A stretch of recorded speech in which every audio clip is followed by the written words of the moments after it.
আজি আমি আৰম্ভ কৰিম চেপ্টাৰ 6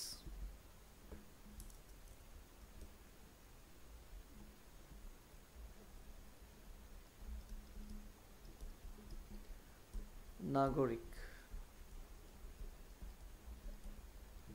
ভাৰতৰ নাগৰিক কোন হয় ঠিক আছে সো আমি আৰম্ভ কৰো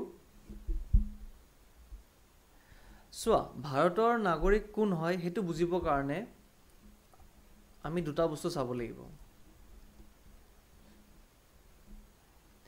এটা হল আমাৰ সংবিধান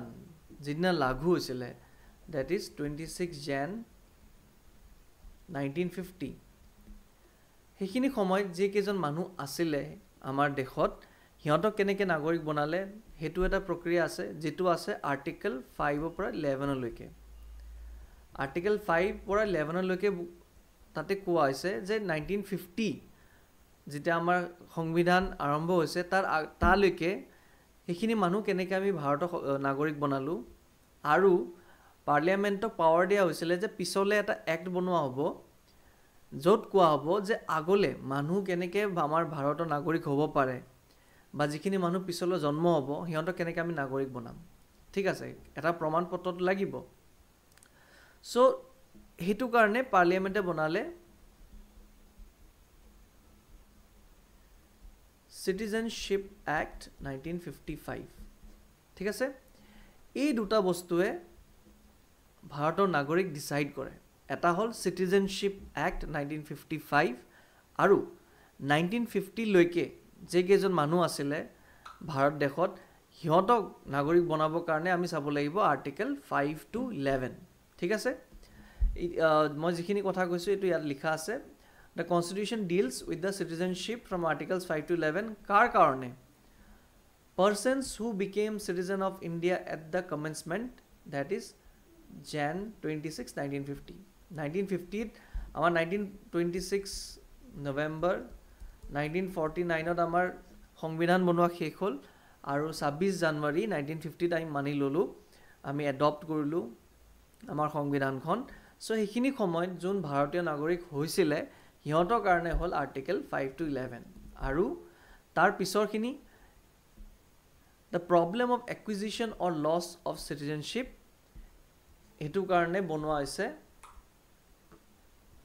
Citizenship Act 1955 ঠিক আছে it empowered the parliament to enact a law to provide for such matters and any other matter relating to citizenship so হে কাৰণে পাৰ্লিয়ামেন্টে বনালে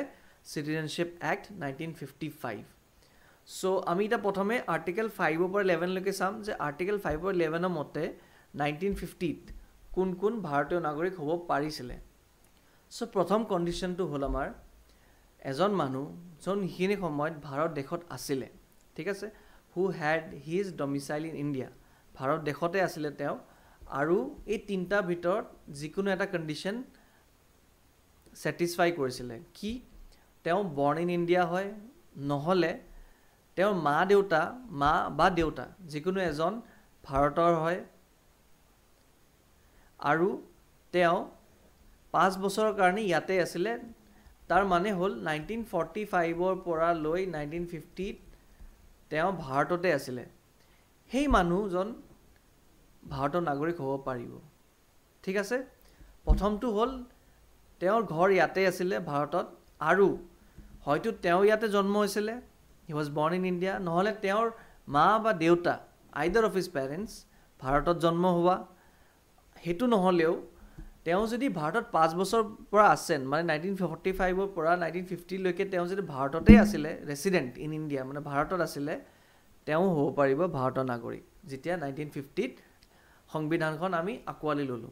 ঠিক আছে এটো হল প্ৰথম কন্ডিশন দুই নম্বৰ কন্ডিশন হল আমাৰ যেতিয়া পাৰ্টিশন হল 1947 ত বহুত মানুহ পাকিস্তানৰ পৰা ইন্ডিয়ালৈ আহিছিল আৰু কিছুমান মানুহ ইন্ডিয়াৰ পৰা পাকিস্তানলৈ গৈছিল ঠিক আছে 10 লাখৰ দৰে মানুহ পাকিস্তানৰ পৰা ইন্ডিয়াত আহিছিল ভাৰতৰ নাগৰিক হ'বলে সো হিয়তৰ কাৰণে কিবা এটা প্ৰভিজনটো দিব লাগিব কিয় হিয়তেটো পাকিস্তানত আছিল প্ৰথম কন্ডিশন হিচাপে কি হয় যে who had his domicile in India তেওঁ ইন্ডিয়াত আছিল সো হে কন্ডিশনত পাকিস্তানৰ পৰা আহা মানুহ যি কেইজন আছে সিহঁতে ভাৰতৰ নাগৰিক হ'ব নোৱাৰিলে হয় সো সিহঁতৰ কাৰণে 2 নম্বৰ কণ্ডিশ্যন দিলে যে তুমি ভাৰতত আহিছা a person who migrated to India from Pakistan পাকিস্তানৰ পৰা আহিছা একো দিগদাৰ নাই কিন্তু তুমি ভাৰতৰ নাগৰিক তেতিয়া হ'ব পাৰিবা যদি তোমাৰ পেৰেণ্টছ আইদাৰ মা বা দেউতা নহলে তোমাৰ ককা দেউতা কোনোবা যদি আনডিভাইডেড ইণ্ডিয়া মানে পাৰ্টিশনৰ আগৰ ইণ্ডিয়াত যদি তেওঁৰ জন্ম হৈছিলে ঠিক আছে কোনোবা এজন মানুহ যদি পাকিস্তানৰ পৰা ইণ্ডিয়া আহে তেওঁৰ মা বা দেউতা বা ককা বা দেউতা ঠিক আছে father or mother or ককা or আইতা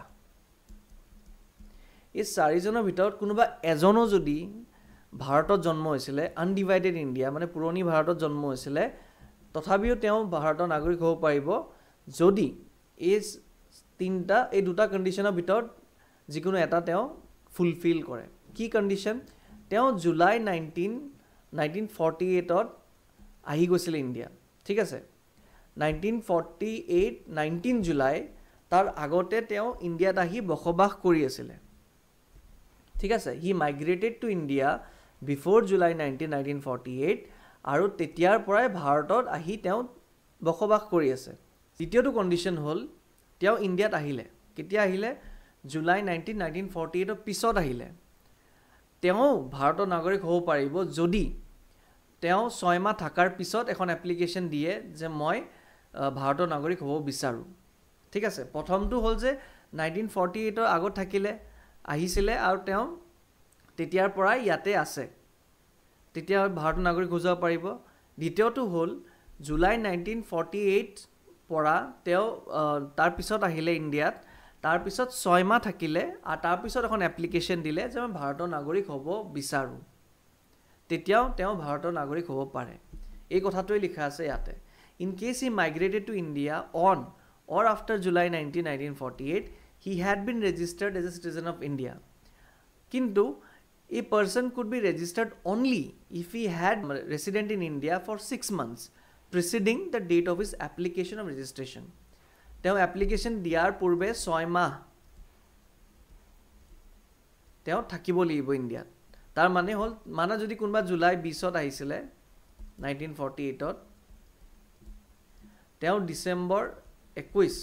1948ত এপ্লিকেশ্যন এখন দিব পাৰে যে মই 6 মাহ ভাৰতত থাকিলোঁ আৰু মই 1948 জুলাইৰ পিছত আহিছিলোঁ কিন্তু মই 6 মাহ থাকিলোঁ এতিয়া মই ভাৰতৰ নাগৰিক হ'ব বিচাৰোঁ সো সেইজন মানুহ ভাৰতৰ নাগৰিক হ'ব পাৰে ঠিক আছে এইটো হ'ল দ্বিতীয়টো আৰ্টিকেল 3 নম্বৰটো হ'ল এ person who migrated two Pakistan এটা মই কৈছিলোঁ যে কিছুমান মানুহ ইণ্ডিয়াৰ পৰা পাকিস্তান গৈছিলে তেওঁ ভাবিলে যে আমি পাকিস্তান গৈ বেছি ভালকে থাকিব পাৰিম সো তেওঁ পাকিস্তান গ'ল তাৰপিছত আকৌ তেওঁ ভাবিলে যে নাই মই ইণ্ডিয়াত আহিব বিচাৰোঁ মই ভাৰতৰ নাগৰিক হ'ব বিচাৰোঁ সো সেইজন মানুহক চান্স দিয়া হয় যে তেওঁ ভাৰতৰ নাগৰিক হ'ব পাৰে যে তেওঁ ইণ্ডিয়াৰ পৰা পাকিস্তানত গৈ কিবা প্ৰতাৰণা পালে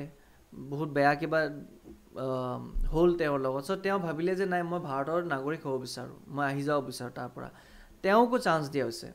যে কোৱা হৈছে হু migrated two Pakistan from India ইণ্ডিয়াৰ পৰা তেওঁ পাকিস্তান গ'ল কিন্তু আকৌ পিছত ঘূৰি আহিলে আহি ক'লে যে নাই মোক ইয়াতে মই ইণ্ডিয়াত থাকিব বিচাৰোঁ সেইজন মানুহ হ'ব পাৰিব কিন্তু সেইজন মানুহৰ কাৰণে এইটো এক কণ্ডিশ্যন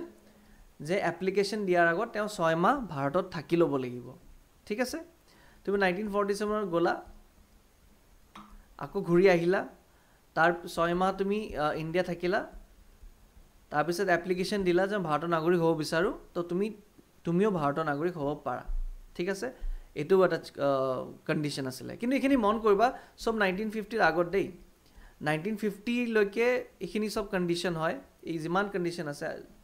প্ৰথম দুটা ক'লো আৰু এই দুটা হ'ব এই দুটা সব 1950ৰ আগৰলৈকে তাৰ পিছত কিন্তু সিটিজেনশ্বিপ এক্ট আহিব সিটিজেনশ্বিপ এক্টে ক'ব যে কেনেকৈ কোন ভাৰতৰ নাগৰিক হ'ব পাৰে 4 নম্বৰটো সহজমতে যদি বুজা এইটো হ'ল যে এ পাৰ্সন যাৰ দেউতাক বা মাক বা তেওঁৰ ককা আইতা was born in undivided India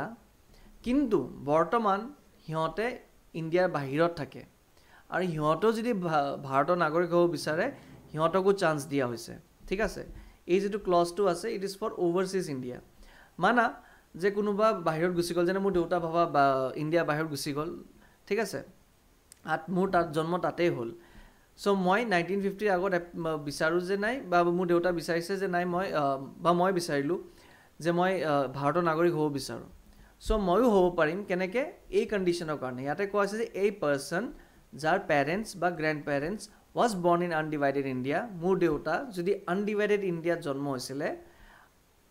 আৰু তেওঁ বাহিৰত আছে ordinarily residing outside India shall become an Indian citizen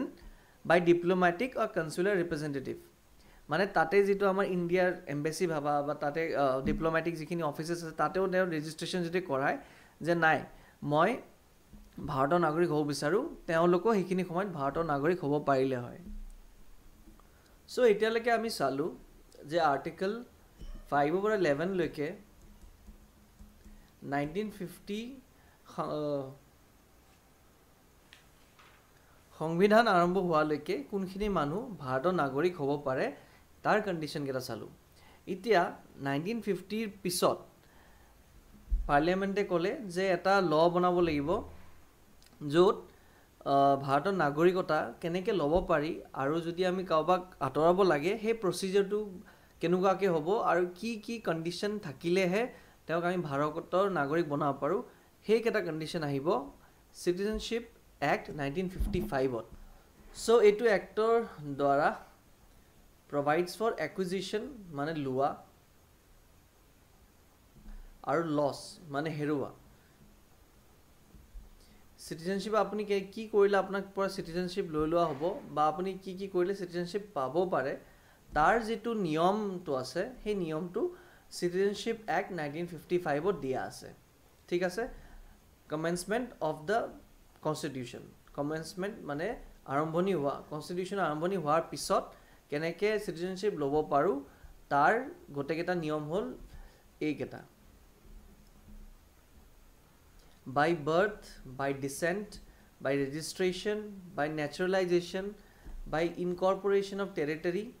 or special provision to the citizen of persons covered by the Assam Accord. Amar jito Assam movement hoisile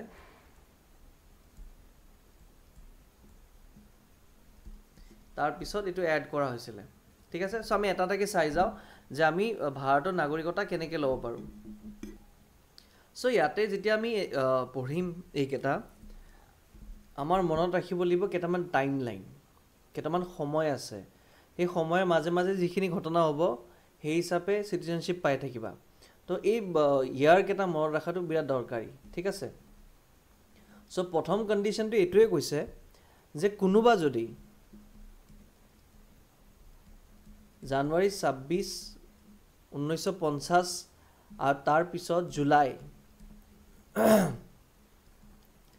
1987 মাজত যদি কোনোবা জন্ম হয় তেওঁ ভাৰতৰ নাগৰিক হ'ব irrespective of the nationality of their parents তেওঁৰ মা দেউতা ক'ত জন্ম হৈছে বা ক'ৰ হয় একো কেয়াৰ নকৰে যদি তোমাৰ জন্ম 1950 মানে যেতিয়া আপোনাৰ সংবিধান আৰম্ভ হৈছিলে তাৰ পৰা জুলাই 1987 ৰ ভিতৰত যদি জন্ম যদি ভাৰতত হৈ থাকে বাৰ্থ সাৰ্টিফিকেট যদি আছে তেতিয়া হলে তুমি ভাৰতৰ নাগৰিক হৈ যাবা অটোমেটিক ঠিক আছে সেকেন্ড কন্ডিশনে কি কৈ আছে মানি লোৱা তুমি জুলাই 1987 ৰ পিছত জন্ম হৈছা ঠিক আছে যদি তোমাৰ জন্ম জুলাই 1987 ৰ পিছত হয় তেতিয়া হলে তুমি ভাৰতৰ নাগৰিক তেতিয়াই হ'ব পাৰিবা যদি এজন প্যাৰেন্ট তোমাৰ ভাৰতৰ নাগৰিক হয় ফাদাৰ বা মাদাৰ যদি ইন্ডিয়ান হয় তেতিয়া 1987 ৰ পিছত জন্ম হলো হ'ব তুমি ডাইৰেক্ট ভাৰতৰ নাগৰিক হৈ যাবা ঠিক আছে 3 নম্বৰ কন্ডিশনটো কি কৈ আছে ভাবা তুমি ডিসেম্বৰ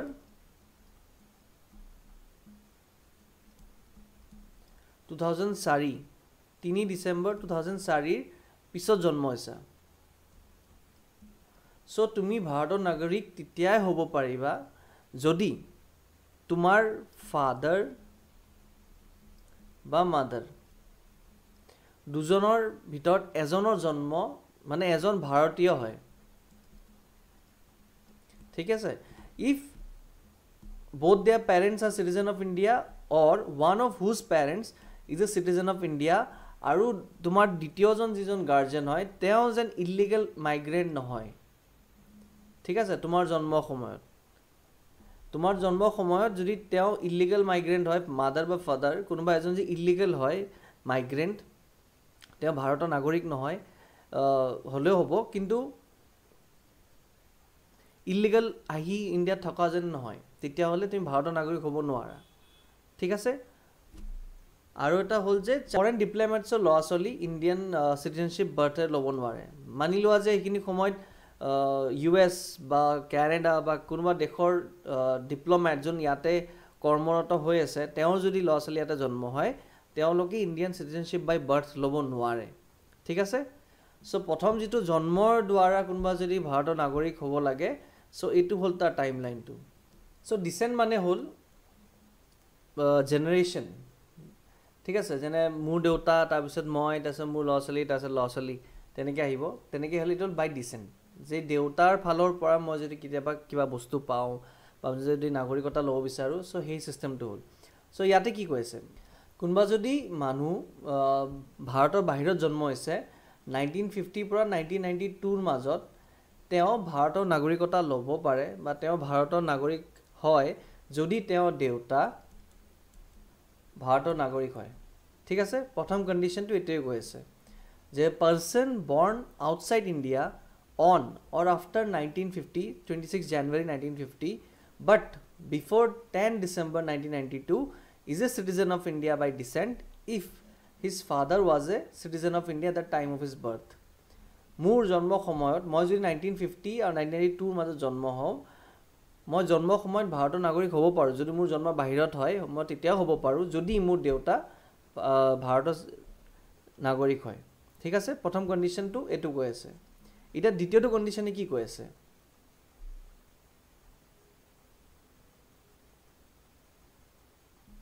দ্বিতীয়টো কণ্ডিশ্যনে কৈ আছে যে 1992ৰ পিছতো যদি কোনোবা ভাৰতৰ বাহিৰত জন্ম হয়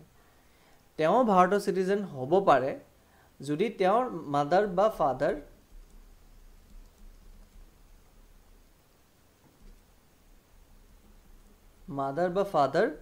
ভাৰতৰ নাগৰিক হয় ঠিক আছে a person born outside India ভাৰতৰ বাহিৰত জন্ম হোৱা কোনোবা অন অৰ আফটাৰ ডিচেম্বৰ 10 1992 পিছতো যদি জন্ম হয় তেওঁ ভাৰতৰ চিটিজেন হ'ব পাৰে ইফ আইদাৰ অফ হিজ পেৰেণ্টছ মানে ফাদাৰ বা মাদাৰ ভাৰতৰ চিটিজেন হয় মোৰ জন্ম সময়ত ঠিক আছে 2 নম্বৰ কণ্ডিশ্যন হ'ল এইটো 3 নম্বৰ কি কৈ আছে 3 ডিচেম্বৰ পৰা 2004 ভিতৰত যদি পৰা আগত যিখিনি মানুহ জন্ম হৈছে 3 ডিচেম্বৰ 2004ৰ পিছত জন্ম হোৱা মানুহ ভাৰতৰ নাগৰিক তেতিয়াই হ'ব পাৰিব যদি তেওঁ জন্ম হোৱাৰ 1 বছৰৰ ভিতৰত ভাৰতৰ যিটো কনসুলেট অফিচ আছে ইণ্ডিয়ান কনসুলেট অফিচ তাতে তেওঁৰ ৰেজিষ্ট্ৰেশ্যন কৰাই দিয়া হৈছে যদি মই ডিচেম্বৰ 4 পিছত যদি জন্ম হওঁ 3 ডিচেম্বৰ 2004 তাৰ পিছত যদি জন্ম হওঁ ভাৰতৰ বাহিৰত মই ভাৰতৰ নাগৰিক তেতিয়াই হ'ব পাৰিম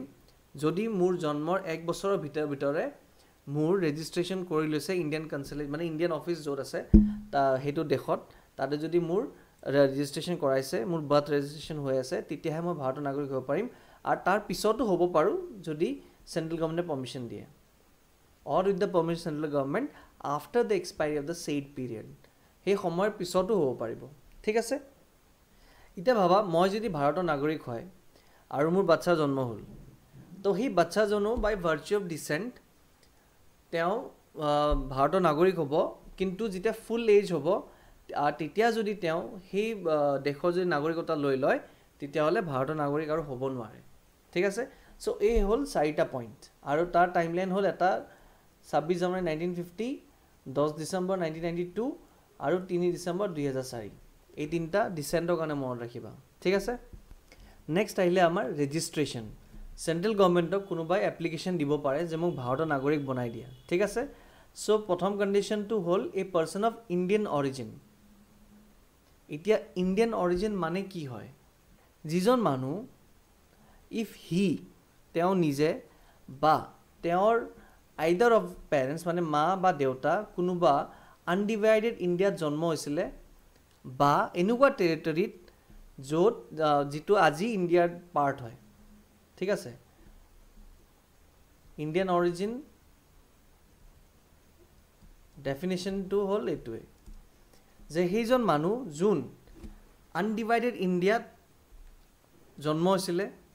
বা তেওঁৰ মা বা দেউতা কোনোবা এজন আনডিভাইডেড ইণ্ডিয়াত জন্ম হৈছিলে বা তেওঁ বা তেওঁৰ মা বা দেউতা সেনেকুৱা পাৰ্টৰ পৰা আহে যিটো পাৰ্ট আজি আমি ভাৰত বুলি গম পাওঁ চ' সেই মানুহজনৰ কাৰণে কি কণ্ডিশ্যন হয় সেইজন মানুহ ইণ্ডিয়াৰ চিটিজেন ৰেজিষ্ট্ৰেশ্যনৰ দ্বাৰা হ'ব পাৰে আৰু তেওঁ 7 বছৰ আগত থাকি ল'ব লাগিব before making an application for registration ছেকেণ্ডটো হ'ল a person of Indian origin who is ordinarily resident in any country or place outside undivided India যোন ইণ্ডিয়াৰ বাহিৰত থাকি আছে তেওঁকো বনাব পাৰে এই কণ্ডিশ্যনটো হ'ল সেইজন মানুহ কাৰণে যোন ইণ্ডিয়াত আহি থাকি আছে তেওঁ 7 বছৰ থাকি ল'ব লাগিব ৰেজিষ্ট্ৰেশ্যনৰ থ্ৰুৱেদি তেওঁ যদি চিটিজেন হ'ব বিচাৰে কিন্তু এইটো কণ্ডিশ্যন হ'ল সেইজন মানুহৰ কাৰণে যিজন মানুহ ইণ্ডিয়াত নাই তেওঁ বাহিৰতেই আছে তেওঁ এপ্লিকেশ্যন দিব পাৰে ৰেজিষ্ট্ৰেশ্যনৰ কাৰণে যে মোক ভাৰতৰ নাগৰিক বনাই দিয়া ঠিক আছে থাৰ্ডটো হ'ল আমাৰ এই পাৰ্চন যোনে বিয়া পাতিছে চিটিজেন অফ ইণ্ডিয়াত ভাবা আজি কানাডা বা US বা ৰাছিয়া কোনোবা ছোৱালী হয়তো মই বিয়া পাতোঁ তো তেওঁ ইণ্ডিয়াত 7 বছৰ থাকি ল'ব লাগিব before making an application for registration ঠিক আছে তেওঁ ভাৰতৰ নাগৰিক হ'ব পাৰিব যদি তেওঁ ইয়াতে আহি মোৰ লগত 7 বছৰ থাকে তাৰপিছত আমি এপ্লিকেশ্যন দিম যে তেওঁক ভাৰতৰ নাগৰিক বনাই দিব লাগিব বনাই দিয়া সেই ৰিকুৱেষ্টটো দিয়াৰ পিছত তেওঁ ভাৰতৰ নাগৰিক হ'ব পাৰিব থ্ৰু ৰেজিষ্ট্ৰেশ্যন 9 নম্বৰটো হ'ল minor children of persons who R citizen of India তেওঁলোকো ৰেজিষ্ট্ৰেশ্যনৰ থ্ৰুৱেদি ভাৰতৰ নাগৰিক বুলি মানা হয় 5 নম্বৰটো হ'ল a person of full capacity and as an overseas card of India সেই কাৰ্ডখন তেওঁ তাত 5 বছৰৰ পৰা আছে আৰু তেওঁ ভাৰতত 12 বছৰ ধৰি থাকিব লাগিব তাৰপিছত তেওঁ এখন এপ্লিকেশ্যন দিব পাৰে যে মোক ভাৰতৰ নাগৰিক বনাই দিয়ক ঠিক আছে OCI আমি অলপ পিছত পঢ়িম যে OCI কি হয় জাষ্ট জানি থৈ দিয়া OCI কাৰ্ড হোল্ডাৰ যদি 5 বছৰৰ কাৰণে তেওঁ তাত কাৰ্ড আছিলে আৰু তেওঁ 12 বছৰ ভাৰতৰ আগত থাকিব লাগিব তেওঁ থাকি ল'ব লাগিব 12 বছৰ তাৰপিছত তেওঁ ৰেজিষ্ট্ৰেশ্যনৰ কাৰণে ফৰ্ম দিব পাৰে যে মোক ভাৰতৰ নাগৰিক বনাই দিয়া ফাইনেলি OCI মানে হ'ল ভাৰতৰ নাগৰিক নহয় তেওঁতে সিহঁতৰ তাত চান্স আছিলে যে সিহঁতে ভাৰতৰ নাগৰিক হ'ব পাৰিলেহেঁতেন কিন্তু সিহঁতে নহ'লে তো তাৰ পিছত ভাৰতৰ চৰকাৰে সিহঁতক আকোৱালি ল'বৰ কাৰণে একেলগে আমি যেন ভাৰতীয় হৈ থাকোঁ বা ভাৰতীয়ৰ যিটো ছফ্ট পাৱাৰ সেইটো বনাই ৰাখিবৰ কাৰণে এই প্ৰগ্ৰামটো বনাইছে OCI ঠিক আছে চ' জাষ্ট এটা মন কৰি থোৱা যে OCI কাৰ্ড হোল্ডাৰ এজনে যদি 5 বছৰ ধৰি তেওঁ তাত কাৰ্ড আছিলে আৰু তেওঁ 12 বছৰ ধৰি ইয়াতে যদি ইণ্ডিয়াত আছে তাৰপিছত তেওঁ এপ্লিকেশ্যন দিব পাৰে যে মোক ভাৰতৰ নাগৰিক বনাই দিয়ক তাৰপিছত হ'ল নেচাৰেলাইজেশ্যন এইটো ভাৰত চৰকাৰে চাৰ্টিফিকেট এখন দিব পাৰে কাবাক ভাৰতৰ নাগৰিক বুলি সেই চাৰ্টিফিকেট দিয়াৰ এইকেইটা পইণ্টছ হ'ব লাগিব ঠিক আছে এইকেইটা এলিজিবিলিটি ক্ৰাইটেৰিয়া মিট কৰিব লাগিব তেতিয়া তেওঁ ভাৰত চৰকাৰে তেওঁক চাৰ্টিফিকেট এখন দিব পাৰে ভাৰতৰ নাগৰিক বুলি চ' আমি কণ্ডিশ্যন কেইটা চাওঁ কি হয় যে তেওঁ এনেকুৱা এখন দেশৰ নাগৰিক হয় য'ত ভাৰতৰ নাগৰিক গৈ তাতে নাগৰিক হ'ব পাৰে আজি মই ভাবা যদি লেটছ সে আমি অষ্ট্ৰেলিয়া মই যদি অষ্ট্ৰেলিয়াত গৈ অষ্ট্ৰেলিয়াৰ নাগৰিক হ'ব পাৰোঁ তেতিয়াহে অষ্ট্ৰেলিয়াৰ নাগৰিক ভাৰতত আহি থ্ৰু নেচাৰেলাইজেশ্যন তেওঁ ভাৰতৰ নাগৰিক হ'ব পাৰিব চ' সেইজন মানুহ সেইখন দেশৰ পৰা আহিব লাগিব য'ত ভাৰতীয়ৰ কাৰণে কোনো বাধা নাই যে ভাৰতীয় এজনে গৈ তাতে নাগৰিকত্ব ল'ব নোৱাৰে তেনেকুৱা যদি বাধা থাকে তেতিয়াহ'লে সেই দেশৰ মানুহক আমি নিদিওঁ চ' এই কণ্ডিশ্যনটো সেইটোৱে কৈ আছে যে he is not a citizen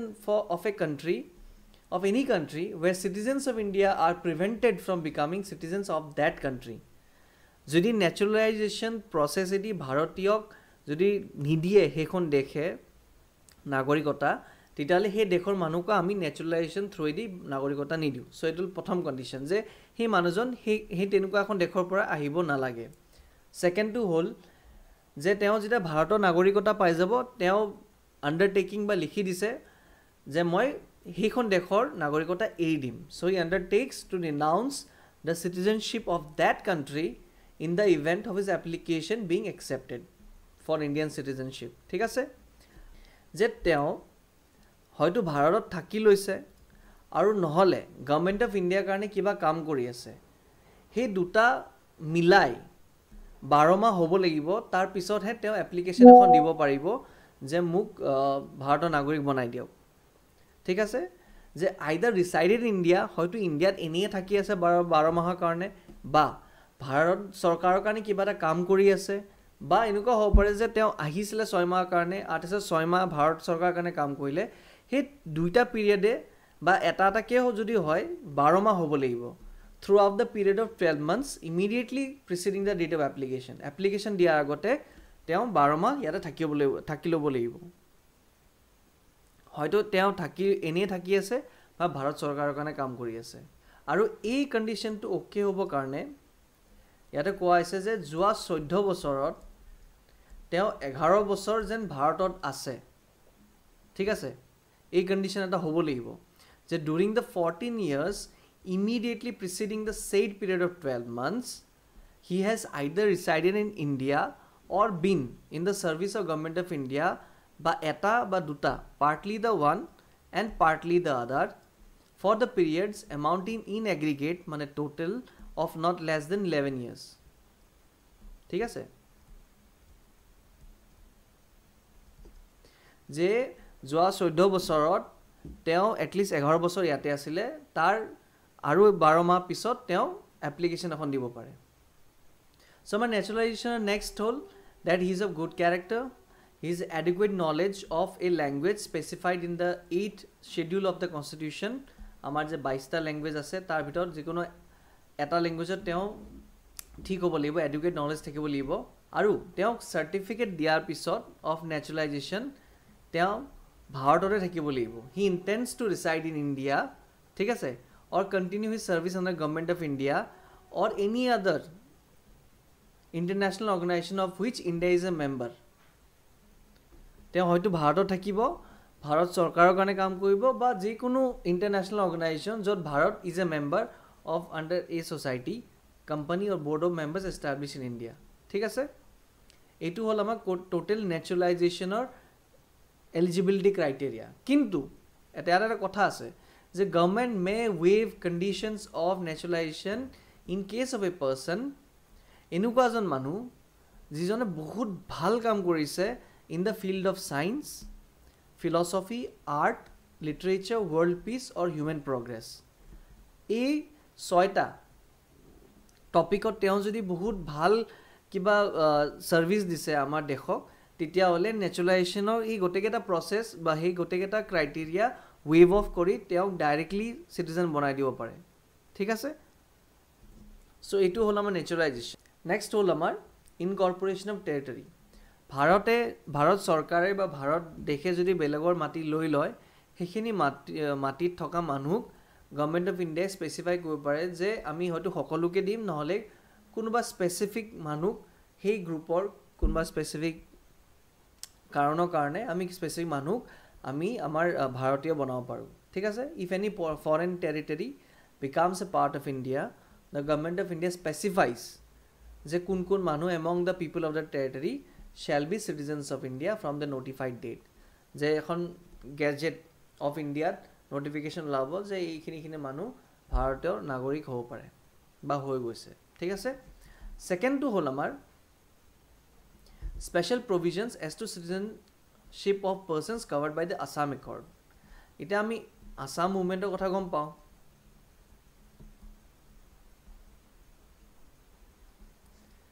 যে জাতি মাতি যিটো যুঁজ আছিলে আমাৰ, যে অসমীয়াৰ কাৰণে হ'ব লাগে। চ' তেতিয়া চিটিজেনশ্বিপ এমেণ্ডমেণ্ট এটা আনি কিছুমান কণ্ডিশ্যন ভৰাই দিলে অসমৰ কাৰণে। 1966 জানুৱাৰী 1966 আগত যিকেইজন মানুহ বাংলাদেশৰ পৰা অসমলৈ আহি গৈছিলে সেইকেইজন মানুহ আৰু তেতিয়াৰ পৰা 1966ৰ পৰা তেওঁ ইয়াতেই আছে অসমতে আছে সেইকেইজন মানুহ ভাৰতৰ নাগৰিক হৈ যাব ঠিক আছে that all persons of Indian origin who came Indian origin আমি definition আগত কৈছিলো সেইকেইজন মানুহ যোন undivided Indiaৰ পাৰ্ট আছিলে বা তেওঁৰ মা দেউতা যদি পাৰ্ট আছিলে বা 1947 পিছত বেলেগ কোনবা মাটি যদি ইণ্ডিয়াত লৈ লৈছে সেইখিনি মানুহ ইণ্ডিয়ান অৰিজিন বুলি মানা হয় সেই মাটি জন্ম হোৱা মানুহ কেইজন সো তেওঁ কৈছে যে all persons of Indian origin who came to Assam before Jan 1996 from Bangladesh and have been মানে আমাৰ ইয়াতেই আছে অসমতে আছে since the date of their entry into Assam shall be deemed to be citizens of India কেতিয়াৰ পৰা 1966 পৰা তেওঁ ভাৰতৰ নাগৰিক বুলি মানি লোৱা হ'ব ঠিক আছে সেকেন্ড টু হল 1966 পৰা মাৰ্চ 25 1971 ইয়াৰ মাজত যিখিনি মানুহ আহিছে আৰু আহি তেওঁ অসমতে সেইখিনি সময় পৰা অসমতে আছে তেওঁলোকো ভাৰতৰ হ'ব পাৰিব নাগৰিক কিন্তু since has been detected as a foreigner আৰু তেওঁ ৰেজিষ্টাৰ কৰাব লাগিব আগতে নিজকে 10 বছৰৰ কাৰণে ঠিক আছে every person of Indian origin who came to Assam on or after 1966 but before March 25 1971 from Bangladesh and has been resident in Assam since the date of his entry into Assam and who has been detected as a foreigner shall register himself তেওঁ registration কৰাব লাগিব যোন 1966 পৰা 1971 মাজত আহিছে আৰু তেতিয়াৰ পৰা অসমতেই আছে তেওঁ নিজকে এজ এ ফৰেনাৰ ৰেজিষ্ট্ৰেচন কৰাব লাগিব such a registered citizen of India for all purposes from the date of expiry of a period of 10 years from date of detection as a foreigner তেওঁ ভাৰতৰ নাগৰিক হৈ যাব পাৰিব আৰু সেই 10 বছৰ যে মাজৰখিনি 10 বছৰ যে আছে যে 1966 পৰা 1971 ভাবা 1970 কোনোবা আহি গ'ল তো 1970 পৰা 1918 মাজত যিখিনি সময় আছে shall have the same right and obligation as a citizen of India just তেওঁ ভোট কৰিব নোৱাৰে সো এই যে দুটা ক্লজ বা এই তিনটা ক্লজ যে আছে এই তিনটা ক্লজ এড হৈছিলে Citizenship Amendment Act 1985 অসম মুভমেন্টৰ পিছত ঠিক আছে সো এইটো হল আমাৰ স্পেশাল প্ৰভিজনস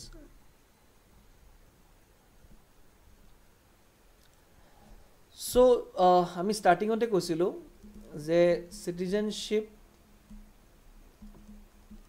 Act 1955 যেটো আছে acquire যে কেনেকে ভাৰতৰ নাগৰিকতা ল'ব পাৰা আৰু লস যে ভাৰতৰ নাগৰিকতা কেনেকে হেৰুৱাব পাৰা এই দুটাই লিখা আছে সো acquired আমি পঢ়িলো যে ইনকৰ্পোৰেশন অফ টেৰিটৰি বা তোমাৰ ন্যাচুৰালাইজেশন বা ডিসেন্ট বা বাৰ্থ বা স্পেশাল প্ৰভিজন যিখিনি আমাৰ আসাম মুভমেন্টৰ পিছত যে আসাম একৰ্ডৰ কাৰণে আনিছিলে তাৰ বাহিৰে কেনেকে তুমি ভাৰতৰ নাগৰিকতা হেৰুৱাব পাৰা এটা আমি হেইকেটা চাও হেৰুৱাৰ তিনটা ৰাস্তা আছে এটা হল ৰিনাউন্সিয়েশন এটা হল টাৰ্মিনেশন আৰু এটা হল ডিপ্ৰাইভেশন এটা আমি চাও এটা এটাকে এটো মানে কি হয় ৰিনাউন্সিয়েশন তাৰ মানে হল কোনোবা এজন ভাৰতৰ নাগৰিকতা এৰি তেওঁ বেলেগ দেশৰ নাগৰিকতা লৈ ললে ঠিক আছে সো হেতু হল ৰিনাউন্সিয়েশন any citizen of India of full age and capacity can make a declaration renouncing মই ভাৰতৰ নাগৰিকতা এৰিছো ঠিক আছে আৰু কোনোবা যদি ৰিনাউন্স কৰে সেই মানুহজনৰ যে মাইনৰ চাইল্ড 18 বছৰতকৈ কম যিজন বাচ্চা যদি আছে তেওঁৰ সেই গোটেইটা বাচ্চাই also loses Indian citizenship কিন্তু তাতে এটা ক্লজ আছে সেই বাচ্চা যদি কিতাবা 18 ইয়ার্স হৈ যায় তেওঁ ভাৰতৰ citizenship ল'ব পাৰে however when a child attains the age of 18 he may resume Indian citizenship তেওঁ তাত হি চান্স তো দিয়া আছে ঠিক আছে তো এইটো হল তোমাৰ ৰিনাউন্সিয়েশন সহজ টাৰ্মিনেশন যদি ইন্ডিয়ান সিটিজেন কোনোবা এজনে বাহিৰৰ দেশৰ নাগৰিকতা লৈ লয় আৰু তেওঁ যদি এপ্লিকেশন দি ৰিনাউন্স কৰে তেতিয়া ৰিনাউন্সিয়েশন হ'ব কিন্তু তেওঁ যদি এপ্লিকেশন দিয়া নাই আৰু তেওঁ ধৰা পৰে তেতিয়াহ'লে গভৰ্ণমেণ্ট অফ ইণ্ডিয়া তেওঁৰ চিটিজেনশ্বিপটো আঁতৰাই দিয়ে চ' এইটো অট'মেটিকলি টাৰ্মিনেটছ ত' এইটো হ'ল টাৰ্মিনেশ্যন যদি এপ্লিকেশ্যন দি তেওঁ নিজে এৰুৱাই লৈ যায় তো ৰিনাউন্সিয়েশ্যন আৰু যদি এপ্লিকেশ্যন দি নকৰে যদি ইণ্ডিয়ান গভৰ্ণমেণ্টে কৰিব লাগে চ' এইটো টাৰ্মিনেশ্যন বুলি কোৱা হয় এতিয়া 3 নম্বৰটো হ'ল ডিপ্ৰাইভেশ্যন মানে হ'ল compulsory termination of Indian citizenship যদি এজন নাগৰিক বাই ফ্ৰড কৰি যদি ভাৰতৰ নাগৰিকতা লয় তেতিয়াহ'লে তেওঁক ডিপ্ৰাইভ কৰি দিয়া হ'ব প্লাছ যদি এজন নাগৰিক 5 বছৰ ৰেজিষ্ট্ৰেশ্যন হোৱাৰ 5 বছৰ পিছত বা নেচুৰেলাইজেশ্যন হোৱাৰ 5 বছৰ পিছত বেলেগ এখন দেশত তেওঁ 2 বছৰৰ কাৰণে যদি ইম্প্ৰিজেণ্ট হয় কাৰাগাৰত যদি থাকিব লগা হয় 2 বছৰৰ কাৰণে তেতিয়াহ'লে তেওঁ সিন্স তেওঁ ৰেজিষ্ট্ৰেশ্যন বা নেচুৰেলাইজেশ্যন প্ৰচেছ যদি হৈছিলে চ' তেওঁক ডিপ্ৰাইভ কৰি দিয়া হয় যে তুমি এতিয়া ভাৰতৰ নাগৰিক নহয় and a citizen has been ordinarily resident out of India for 7 years continuously 7 বছৰ ধৰি তেওঁ বাহিৰত আছিলে ঠিক আছে আৰু 2 বছৰৰ কাৰণে যদি বেলেগ দেশত তেওঁ কাৰাগাৰত থাকিব লগা হয় তেতিয়াহ'লে তেওঁ নাগৰিকতাটো শেষ কৰি দিয়ে এইটো আছিলে আমাৰ চিটিজেনশ্বিপ এক্টৰ লছ আৰু কেনেকৈ ভাৰতৰ নাগৰিকতা ল'ব পাৰোঁ তাৰ কণ্ডিশ্যন এতিয়া আমি কেইটামান সৰু কথা জানি থওঁ আমাৰ ভাৰতৰ চিটিজেনশ্বিপটো জানাই ছিংগল হয় আমি দুটা দেশৰ চিটিজেনশ্বিপ ল'ব নোৱাৰোঁ আনলাইক USA প্লাছ USA এজন নাগৰিক US-ৰ নাগৰিকো হয় আৰু তেওঁ ষ্টেটৰ নাগৰিক হয় কিন্তু আমাৰ ভাৰতত তেনেকুৱা নহয় আমাৰ ভাৰতৰ ছিংগল চিটিজেনশ্বিপ হয় দেশৰ কাৰণে আমি এটাই আৰু প্ৰতিটো ষ্টেটৰ কাৰণে আমিও চিটিজেনে হয় ঠিক আছে আৰু এইটো কিয় দিয়া নাই আমাৰ US-ৰ দৰে আমাক কিয় ইয়াতে একচেপ্ট কৰা নাই সেইটো because it creates A problem of discrimination এনেকুৱা এখন মানে এনেকুৱা এটা চিটুৱেশ্যন হ'ব পাৰে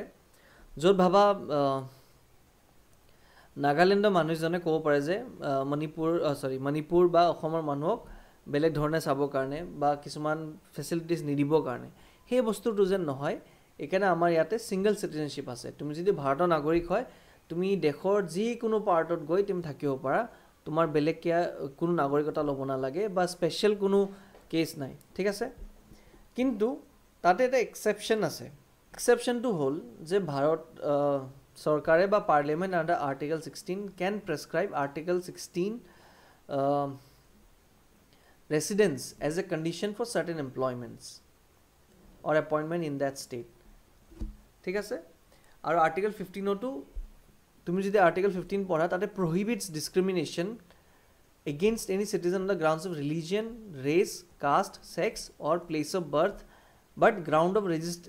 residence কাৰণে আৰ্টিকল 15 prohibit নকৰে যে ভাবা অসম চৰকাৰে কিবা এটা চাকৰি ওলাইছে য'ত তেওঁলোকে কৈছে যে অসমত থকাটো দৰকাৰী সেই চাকৰিটো কৰিবৰ কাৰণে বা তাতে এপইণ্টমেণ্ট ল'বৰ কাৰণে সেইটো আৰ্টিকল 15 এলাউড আছে চ' সেই কিছুমান এক্সেপশ্যন কৰিব পাৰে ডিছক্ৰিমিনেশ্যন কৰিব পাৰে কিন্তু তাৰ বাহিৰে মোটা যদি চোৱা কোনো ডিছক্ৰিমিনেশ্যন কৰিব নোৱাৰে কোনো state in favour of there citizens আৰু আমি ভাৰতীয় হিচাপে আমি য'তে যাওঁ ত'তে থাকিব পাৰোঁ গোটেই ভাৰতখনে আমাৰ হয় overseas citizenship of India OCI মই যিটো ষ্টাৰ্টিঙত কৈছিলোঁ এতিয়া OCIটো কি বস্তু ছেপ্টেম্বৰ 2000 গভৰ্ণমেণ্ট অফ ইণ্ডিয়াই এখন কমিটি বনালে under the chairmanship of LM Singhvi তেওঁলোকে জানিব বিচাৰিলে যে আমাৰ ভাৰতৰ বাহিৰত যিখিনি আমাৰ NRI আছিলে NRIটো নহয় যে আমাৰ ভাৰতৰ নাগৰিক হ'ব পৰা মানুহ কেইজন যিখিনি আছিলে কিন্তু বেলেগ দেশৰ নাগৰিকতা তেওঁ লৈ ল'লে তেওঁৰ লগত বা সেইখিনি মানুহৰ লগত আমি কেনেকৈ জড়িত হ'ব পাৰোঁ ভাৰতীয় হিচাপে চ' তেতিয়া LM সিংভিৰ চেয়াৰমেনশ্বিপত এটা কমিটি বনালে to study the global Indian diaspora আৰু তেওঁ কাম আছিলে to recommend a constructive relationship between them যে ভাৰতৰ যিখিনি মানুহ আছিলে ভাৰতীয়তো নহয় তেওঁলোকে বেলেগ দেশৰ নাগৰিকতা লৈ ল'লে কিন্তু ভাৰতৰ হয় ইণ্ডিয়ান কালচাৰ সিহঁতে ফ'ল' কৰে সেইখিনি মানুহক আমি কেনেকৈ জড়িত হ'ব পাৰোঁ সেই বস্তুটো ষ্টাডি কৰিব দিলে সেই কমিটিৰ ষ্টাডিৰ বেচিছত এটা অভাৰচিজ চিটিজেনশ্বিপ অফ ইণ্ডিয়া এটা প্ৰগ্ৰাম বনালে এতিয়া এই কথাটো আমি বুজি চাওঁ যে তেওঁ কিয় সেইখিনি কাম বা সেইখিনি সময়ত চৰকাৰে কিয় সেইখিনি কাম তেনেকুৱা এটা কাম কৰিব বিচাৰিলে ৰিজনটো হ'ল যে আজি ভাবা US গভৰ্ণমেণ্টে আজি যদি আমি একদম প্ৰেজেণ্টলি চাওঁ US-ত হোলি বা দিৱালী চেলিব্ৰেট কৰা হয় যদি কেনেডাত চোৱা কেনেডা PM-এ হোলি দিৱালী চেলিব্ৰেট কৰি আছে চ' আমাৰ যিখিনি ভাৰতৰ যিখিনি মানুহ আছে য'ত তাতে থাকে চ' তাতে এটা ভাল নাম্বাৰছ অফ ভাৰতীয় মানুহ আছে আজি গোটেই পৃথিৱীতে য'তেই নহওক ভাৰতীয় মানুহ থাকে চ' আমি তাৰে মানুহখিনিৰ লগত যদি আমি জড়িত হ'ব পাৰোঁ চ' আমাৰ কেতিয়াবা কিছুমান ভাবা এনেকুৱা ডিচিশ্যন আজি যেনেকৈ ট্ৰাম্পে কিছুমান ডিচিশ্যন লৈ আছে যে 25% বা 50% 125% তেওঁ টেৰিফ লগাব বিচাৰি আছে ইণ্ডিয়ান এক্সপৰ্টছত যিখিনি বস্তু ভাৰতৰ পৰা US-ত যায় এক্সপৰ্ট হয় চ' সেইবিলাক কিছুমান ডিচিশ্যন কাটিবৰ কাৰণে বা অলপ লবি কৰিবৰ কাৰণে যে এইখিনি বস্তু নহওক বুলি সেই তেতিয়াই ভাৰতীয় মানুহ যিখিনি আছে আমি সিহঁতৰ লগত জানি আজি হয়তো ভাল পজিশ্যনত আছে তুমি আজি যদি ট্ৰাম্পৰ চৰকাৰত যদি তেওঁৰ কেবিনেট যদি চোৱা তাতে বহুত ভাৰতীয় আছে চ' সেই ভাৰতীয় মানুহৰ লগত যদি আমি জড়িত হ'ব পাৰোঁ চ' আমাৰ কিছুমান যিবিলাক নিয়ম হয়তো আমেৰিকা চৰকাৰে বনাব পাৰে যিটো আমাৰ কাৰণে ক্ষতিকাৰক হয় চ' সেইখিনি বস্তু আমি কাটিব পাৰোঁ আমি আমাৰ ইনফ্লুৱেঞ্চ বনাব পাৰোঁ তেনেকুৱা এটা চিন্তাধাৰালৈ একচুৱেলি এই ষ্টাডিটো কৰা হৈছিলে চ' তেতিয়া এই OCIৰ কথাটো আহিলে যে আমি OCI এখন কাৰ্ড দিব পাৰোঁ অভাৰচিজ চিটিজেনশ্বিপ অফ ইণ্ডিয়া বুলি তেওঁলোকে ভাৰতৰ নাগৰিক নহয় কিন্তু তেওঁলোকৰ কাৰণে কিছুমান সুবিধা দিয়া হৈছে যেন তেওঁ ভাৰতৰ লগত তেওঁলোকে জড়িত হৈ থাকিব পাৰে তো এটা এটা ছফ্ট পাৱাৰ বুলি এটা তুমি ল'ব পাৰা আইডিয়া ঠিক আছে চ' কোন কোন মানুহ হ'ব পাৰে বা এইখন কাৰ্ড ল'ব পাৰে চ' তেওঁৰ এলিজিবিলিটি হ'ল হু is A citizen of another country ভাৰতৰ নাগৰিক নহয় কিন্তু was a citizen of India at the time or at any time after commencement of the constitution আমি যে ইমানকেইটা নিয়ম পঢ়িলোঁ যে 2004 পিছত বা জুলাই 87 পিছত সেইবিলাক কণ্ডিশ্যনৰ ভিতৰত যদি কোনোবা ছেটিছফাই কৰি আছিলে কিন্তু তেওঁ নল'লে ভাৰতৰ নাগৰিকতা সেই কেইজন মানুহ OCI কাৰ্ড ল'ব পাৰে যে ভাৰতৰ কনষ্টিটিউশ্যন আৰম্ভ হোৱাৰ আগত বা পিছত তেওঁ ভাৰতীয় হোৱাৰ কণ্ডিশ্যনখিনি তেওঁ ফুলফিল কৰিছিলে কিন্তু তেওঁ কেতিয়াও ভাৰতৰ নাগৰিকতা নল'লে সেইজন মানুহ OCI ল'ব পাৰে প্লাছ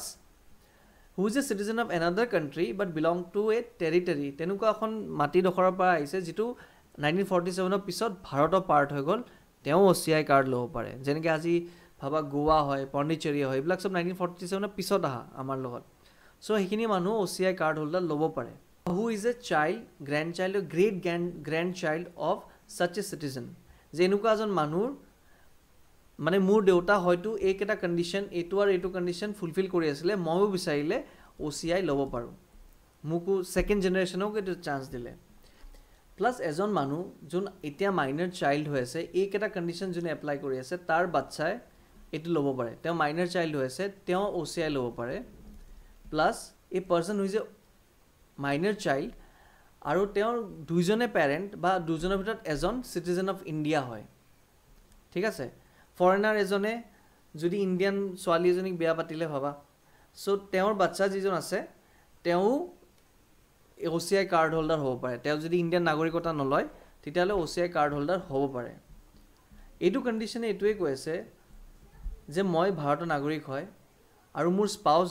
ভাবা ভাৰতৰ নহয় তেওঁ বাহিৰৰ হয় তেওঁ সেই কাৰ্ডটো ল'ব পাৰে যদি তেওঁৰ আৰু মোৰ বিয়া 2 বছৰ হৈ গৈছে আৰু তাৰপিছত আমি এপ্লিকেশ্যন দিছোঁ ঠিক আছে ছেকেণ্ডলি ভাবা মই এজন OCI কাৰ্ড হোল্ডাৰ আৰু মোৰ ৱাইফ তেওঁ ফৰেনাৰ হয় ফৰেন অৰিজিনৰ হয় ইণ্ডিয়ান অৰিজিন নহয় তেওঁ ফৰেন অৰিজিনৰ হয় তেওঁ OCI কাৰ্ড ল'ব পাৰে যদি তেওঁৰ আৰু মোৰ মাজত 2 বছৰৰ বিয়া হৈ গৈছে এপ্লিকেশ্যন দিয়াৰ আগত ঠিক আছে এইখিনি কথা ইয়াতে কোৱা হৈছে যে spouse of foreign origin of A citizen of India মই যদি ভাৰতৰ নাগৰিক হয় আৰু মোৰ ৱাইফ ভাৰতৰ নাগৰিক নহয় আৰু তেওঁ ইণ্ডিয়ান অৰিজিনৰো নহয় একদম বাহিৰৰ হয় একদম ফৰেন তেওঁ ল'ব পাৰে যদি marriage has been registered and subsisted for a continuous period of not less than 2 years immediately preceding the presentation of the application দিয়াৰ 2 বছৰ আমাৰ হৈ গৈছে বিয়া পাতি similarly a spouse of foreign origin of an OCI card holder বা মই যদি OCI card holder হয় আৰু মোৰ wife একদম foreigner হয় তেওঁ OCI card ল'ব পাৰে যদি আমাৰ বিয়া 2 বছৰ হৈ গৈছে application দিয়াৰ আগত কিন্তু সেই মানুহজন যাৰ পেৰেণ্টছ বা গ্ৰেণ্ড পেৰেণ্টছ বা গ্ৰেট গ্ৰেণ্ড পেৰেণ্টছ যদি পাকিস্তান বা বাংলাদেশ বা যিকোনো কাণ্ট্ৰি গভৰ্ণমেণ্ট অফ ইণ্ডিয়া যদি মানা কৰি দিয়ে, তাৰ যদি তেওঁৰ পেৰেণ্টছ, গ্ৰেণ্ড পেৰেণ্টছ বা গ্ৰেট গ্ৰেণ্ড পেৰেণ্টছ যদি কোনোবা আছিলে তেনেকুৱা এখন দেশৰ নাগৰিক, সেইজন মানুহ কেতিয়াও OCI কাৰ্ড হোল্ডাৰ হ'ব নোৱাৰে। এই কথাখিনি ইয়াতে কোৱা হৈছে। নো পাৰ্চন হু আইদাৰ অফ হুজ পেৰেণ্টছ, হয়তো মা বা দেউতা, গ্ৰেণ্ড পেৰেণ্টছ ককা দেউতা, আৰু great grand parents had been a citizen of Pakistan, Bangladesh বা এনেকুৱা কোনো country or such country as the central government may specify shall be eligible for registration as an overseas citizen of India card holder. সেইজন মানুহ no person, সেইজন মানুহ কেতিয়াও হ'ব নোৱাৰে। আচ্ছা, তো এজন OCI কাৰ্ড হোল্ডাৰে কি কি কৰিব নোৱাৰে? Not entitled, right to equality of opportunity, চাকৰি বাকৰিত তেওঁ ৰাইট টু ইকুৱেলিটি অপৰচুনিটি হ'ব অভিয়াছলি নিদিব, ভাৰতৰ নাগৰিকৰ কাৰণে বেছি ৰাইট থাকিবই থাকিব। তেওঁ প্ৰেছিডেণ্ট হ'ব নোৱাৰে, ভাইচ প্ৰেছিডেণ্ট হ'ব নোৱাৰে, জাজ হ'ব নোৱাৰে, সুপ্ৰিম কোৰ্টৰ আৰু হাইকোৰ্টৰ জাজ হ'ব নোৱাৰে, তেওঁ ভোটাৰ হ'ব নোৱাৰে, আৰু তেওঁ ৰাজ্যসভা, লোকসভা, ষ্টেট এছেম্বলিত মেম্বাৰ হ'ব নোৱাৰে, আৰু এপইণ্টমেণ্টো ল'ব নোৱাৰে public services as a central government may specify. সেইখিনি অফিচেছ য'ত চেণ্ট্ৰেল গভৰ্ণমেণ্টে কৈ দিয়ে যে এইকেইটা অফিচ আমি OCI কাৰ্ড হোল্ডাৰক নিদিওঁ, সেইখিনি তেওঁলোকে অফিচ ল'ব নোৱাৰে। ঠিক আছে, এইকেইটা হ'ল ৰাইট যি OCI কাৰ্ড হোল্ডাৰে নাপায়। এতিয়া হ'ল যে OCI কাৰ্ড হোল্ডাৰে কেনেকৈ কাৰ্ড বাপচ কৰিব পাৰে, ভাবা কি কয় ৰিটাৰ্ণ কৰিব পাৰে।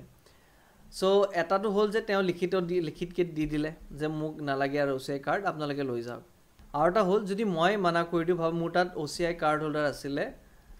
কাৰ্ড হোল্ডাৰ হয় মই, মোৰ তাত OCI কাৰ্ড আছিলে, মই মানা কৰি দিয়াৰ পিছত মোৰ যিটো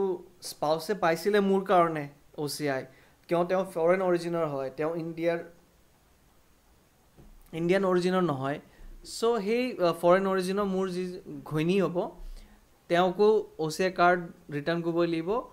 আৰু এভৰি মাইনাৰ চাইল্ড, আমাৰ গোটেইকেইটা বাচ্চা মাইনাৰ 18কে কম যোন হয়, সেই গোটেইকেইজনে কাৰ্ড ৰিটাৰ্ণ কৰি দিব লাগিব। ঠিক আছে, ঘূৰাই দিব লাগিব, যে তেওঁলোকে OCI কাৰ্ড হোল্ডাৰ হ'ব নোৱাৰে। এইটো হ'ল যে কোনোবাই ৰিটাৰ্ণ কৰি দিছে ইচ্ছাৰে, যে মই আৰু কাৰ্ড হোল্ডাৰ হ'ব নিবিচাৰোঁ। এতিয়া ছেকেণ্ডটো হ'ল যে কাৰ ক্ষেত্ৰত গভৰ্ণমেণ্ট অফ ইণ্ডিয়াই কেঞ্চেল কৰিব পাৰে,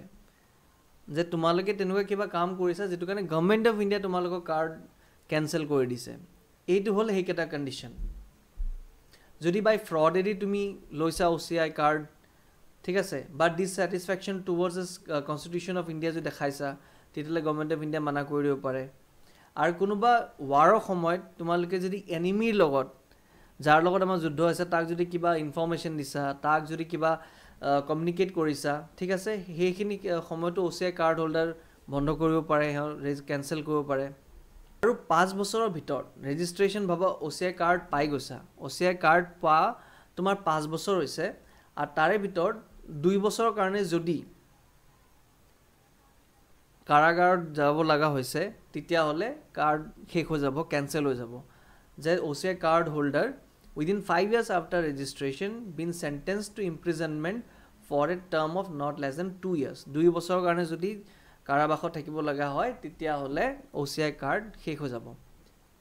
আৰু যদি ভাৰত চৰকাৰৰ ছভৰিনিটি বা ইণ্টিগ্ৰিটিৰ কাৰণে কাবাৰ কাৰ্ড যদি কেঞ্চেল কৰা দৰকাৰ, তেতিয়াহ'লে এইটো অভিয়াছলি কৰিবই লাগিব।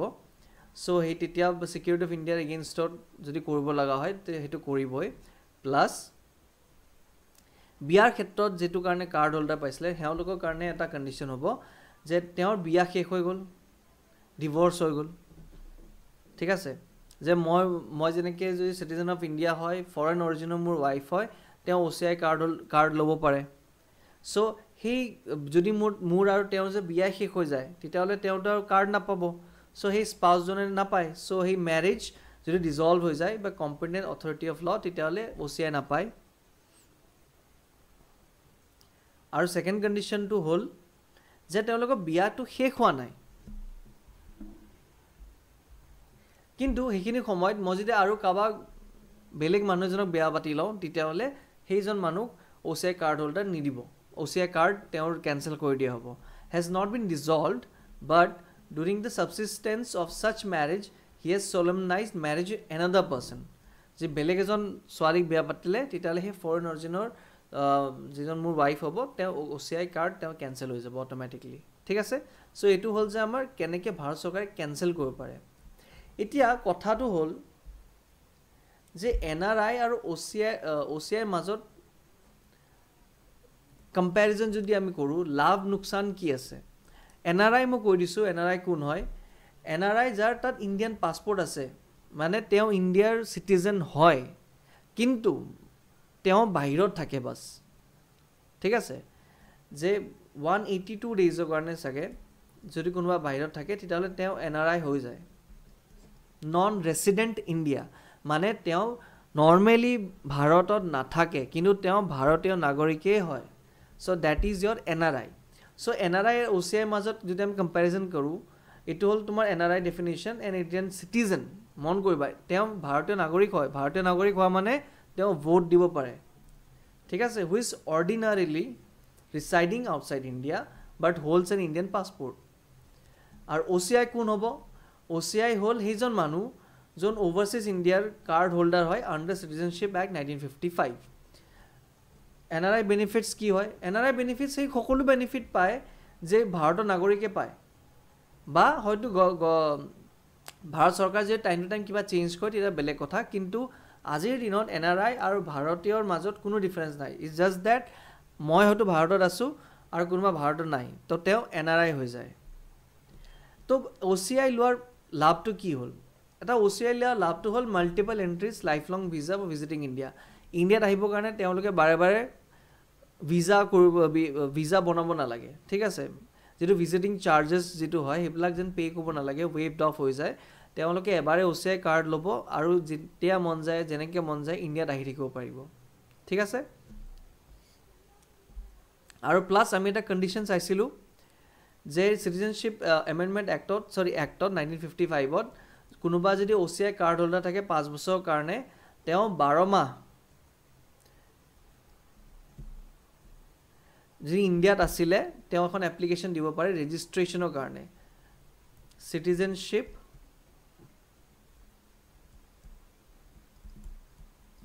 বাই ৰেজিষ্ট্ৰেশ্যনত আমি চাইছিলোঁ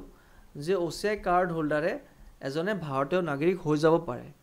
সেই কণ্ডিশ্যনটো হ'ল 5 বছৰ তেওঁ যদি OCI আছিলে তেওঁৰ হাতত আৰু তেওঁ যোৱা 12 মাহে ভাৰতত আছিলে ঠিক আছে চ' এইটো এটা বেনিফিট হয় তেওঁ যদি ভাৰতৰ নাগৰিক আগলৈ ল'ব বিচাৰে তেতিয়াহ'লে প্ৰথমে তেওঁ OCI ল'লে তাৰপিছত 5 বছৰৰ কাৰণে সিহঁতে থাকিলে তেওঁৰ হাতত থাকিলে OCI কাৰ্ডখন আৰু 12 মাহে তেওঁ ভাৰতত থাকিলে তাৰপিছত এপ্লিকেশ্যন দিলে ৰেজিষ্ট্ৰেশ্যনৰ কাৰণে যে মানে ভাৰতীয় নাগৰিক বনাই দিয়া সেইটো হ'ল এটা মেইন ৰিজন OCI লোৱাৰ ঠিক আছে চ' এতিয়া আমি ইমান দেৰি গম পালোঁ যে ভাৰতৰ নাগৰিক কোন হয়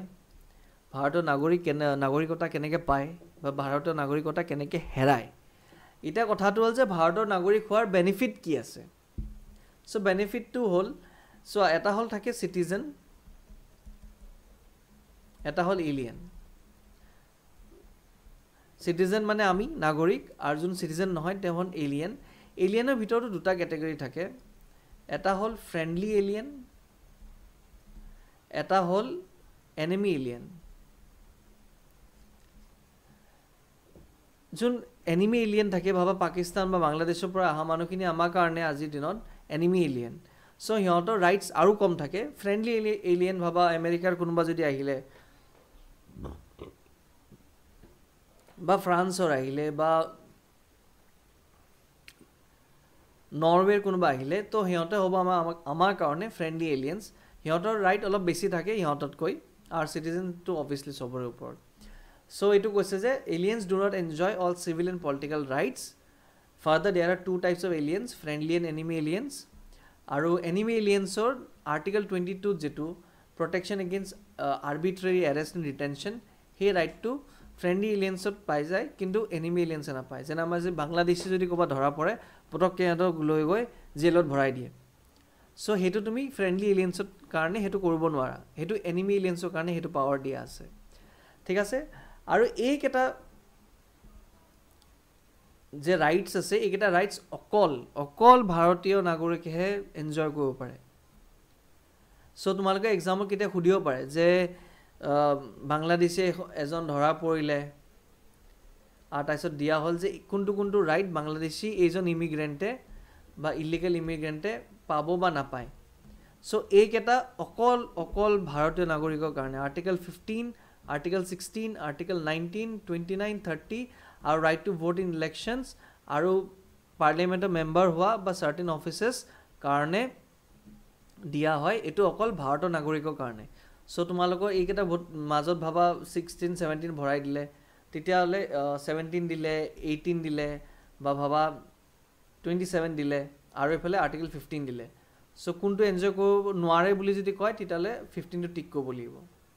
চ' সেইকাৰণে মন কৰিবা যে অকল ভাৰতৰ নাগৰিকে আৰ্টিকেল 15 16 19 29 30 আৰু ভোট ইন ইলেকশ্যনছ এইকেইটা অকল ভাৰতৰ নাগৰিকেহে কৰিব পাৰে বেলেগ কোনো কৰিব নোৱাৰে ঠিক আছে আৰু এটা পইণ্ট USA-ত সিহঁতৰ যিজন প্ৰেচিডেণ্ট হয় তেওঁ কিন্তু নেচাৰেলাইজেশ্যন প্ৰচেছেদি যদি কোনোবাই US-ৰ নাগৰিকতা লয় হ'ব নোৱাৰে তেওঁ USA প্ৰেচিডেণ্ট হ'ব নোৱাৰে কিন্তু ভাৰতত এলাউড আছে কোনোবা যদি নেচাৰেলাইজেশ্যনেদি ভাৰতৰ নাগৰিক হয় তেওঁ প্ৰেচিডেণ্ট হ'ব পাৰিব ইণ্ডিয়াত একো টেনশ্যন নাই কিন্তু US-ত সেইটো এলাউ নকৰে ঠিক আছে চিটিজেন্স বাই নেচাৰেলাইজেশ্যন কেন নট বি প্ৰেচিডেণ্ট চ' এইটো হ'ল আমাৰ চেপ্টাৰ 6 যিটো হ'ল চিটিজেনশ্বিপ এতিয়া আমি নেক্সট চেপ্টাৰ চাম আই থিংক ফাণ্ডামেণ্টেল ৰাইটছ আছে নেক্সট চেপ্টাৰ চ' নেক্সট চেপ্টাৰত আমি ফাণ্ডামেণ্টেল ৰাইটছ লৈ আগবাঢ়িম